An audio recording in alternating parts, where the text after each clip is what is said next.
Topic है बिहार में 1857 से 1947 तक पाश्चात्य शिक्षा। बिहार प्राचीन काल से ही शिक्षा का प्रसिद्ध केंद्र रहा है। प्राचीन काल में नालंदा विश्वविद्यालय, विक्रमशिला विश्वविद्यालय तथा ओदंतपुरी विश्वविद्यालय आदि इसके शिक्षा के प्रसिद्ध केंद्र रहे हैं।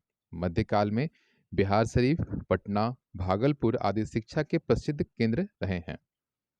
संस्कृत और फारसी की उच्च कोटि की शिक्षा देने के लिए बहुत सारे विद्यालय तो थे ही, साथ ही साथ शहरों और गांवों में स्थानीय भाषाओं में शिक्षा देने के लिए ढेर सारे विद्यालय भी मौजूद थे, जहां समाज के प्रत्येक वर्ग के लोग प्रारंभिक शिक्षा के लिए आते थे। भारत में ब्रिटिश सत्ता द्वारा स्थायी बंदोबस्त की कर प्रणाली शुरू हुई। यह व्यवस्था तत्कालीन बिहार प्रांत में भी लागू की गई।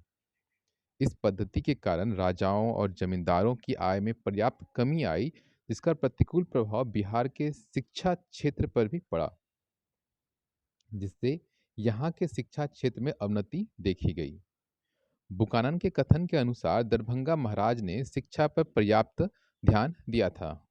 एडम ने एक सर्वेक्षण के अनुसार वर्ष 1844 ईस्वी के आसपास बिहार और बंगाल में कुल 1,50,784 गांव थे, जिनमें प्रारंभिक विद्यालयों की संख्या करीब 1 लाख थी।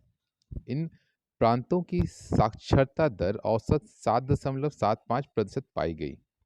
1835 ईस्वी में बैटिक की सरकार ने यह घोषणा की कि शिक्षा में सुधार के लिए जो भी राशि मंजूर की जाएगी, उसका उपयोग केवल अंग्रेजी शिक्षा के प्रसार में ही खर्च किया जाएगा। इस घोषणा के बाद पूर्णिया, भागलपुर, पटना, बिहार शरीफ, आरा, छपरा और मुजफ्फरपुर, मोतिहारी, देवघर, चाईबासा और हजारीबाग में जिला स्कूलों की स्थापना की गई। 1854 ईस्वी के वुड्स डिस्पैच में व्यावसायिक शिक्षा को महत्व देते हुए तकनीकी शिक्षण संस्थानों की स्थापना पर बल दिया गया। 1863 में पटना कॉलेज की स्थापना हुई। आधुनिक बिहार के निर्माण में पटना कॉलेज के छात्रों का अतुलनीय योगदान रहा है। 1917 ईस्वी में 1917 ईस्वी में बिहार में पटना विश्वविद्यालय की स्थापना हुई। 1928 ईस्वी में विज्ञान संबंधी उच्च शिक्षा देने के लिए पटना साइंस कॉलेज की स्थापना की गई। 1925 ईस्वी में पटना मेडिकल कॉलेज तथा 1947 ईस्वी में दरभंगा मेडिकल कॉलेज की स्थापना की गई। 1917 ईस्वी में शिक्षा में सुधार के लिए सुझाव देने हेतु सैंडलर आयोग का गठन किया गया था। सैंडलर आयोग ने व्यवहारिक विज्ञान और प्रौद्योगिकी डिप्लोमा एवं डिग्री की उपाधि हेतु व्यावसायिक कॉलेजों को खोलने की आवश्यकता पर बल दिया। 1902 ईस्वी में पूसा में कृषि संबंधी शोध को बढ़ावा देने के लिए एक केंद्र की स्थापना की गई। पशुधन के विकास के लिए 1930 ईस्वी में पटना में पशु चिकित्सा कॉलेज की स्थापना की गई। 1926 ईस्वी में खनिज संसाधनों के उचित दोहन के लिए Indian school of mines Dhanbad Jharkhand की स्थापना की गई। इंजीनियरिंग की शिक्षा देने के लिए पटना इंजीनियरिंग कॉलेज की भी स्थापना की गई। शिक्षा के प्रचार प्रसार में स्वयंसेवी संस्थानों के साथ साथ कुछ प्रमुख व्यक्तियों ने भी अपना महत्वपूर्ण योगदान दिया है। इस क्षेत्र में ब्रह्म समाज, आर्य समाज तथा ईसाई मिशनरियों का भी महत्वपूर्ण योगदान रहा है।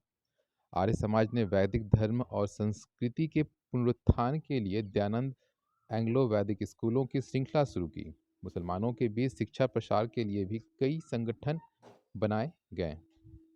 मोहम्मदन एजुकेशन सोसाइटी के द्वारा 1886 ईस्वी में पटना में मोहम्मदन एंग्लो अरेबिक स्कूल की स्थापना की गई।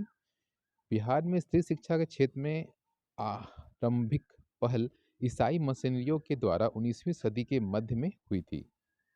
1847 में नारी शिक्षा के लिए पटना में संत जोसेफ स्कूल की स्थापना की गई। 1914 ईस्वी में प्रांतों में नारी शिक्षा की स्थिति की जांच के लिए बनाई गई समिति के सुझाव पर महिलाओं को उच्च शिक्षा के विस्तार के लिए बांकीपुर में कन्या विद्यालयों में इंटरमीडिएट श्रेणियों की शिक्षा आरंभ करने की सुझाव दिया गया। सरकार द्वारा यह भी निर्णय लिया गया कि प्रत्येक कमिश्नरी में आर्थिक सुविधानुसार कम से कम एक कन्या महाविद्यालय अवश्य खोला जाए। 1947 ईस्वी में राजेंद्र बाबू के निर्देशन में लखीसराय में एक बालिका विद्यापीठ की स्थापना की गई। हॉर्टंग कमिटी के अनुसार 1929 ईस्वी में बिहार में कुल 25 लाख लड़कियों के विद्यालय में शिक्षा पाने वाले लड़कियों की संख्या मात्र 1,16,000 थी।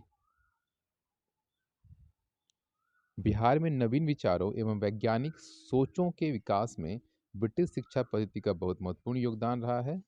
इसने भारतीयों को आपस में जोड़ने का काम किया, साथ ही साथ इस नई शिक्षा पद्धति ने राष्ट्रवाद के उदय में भी अपना महत्वपूर्ण योगदान दिया है। Thank you.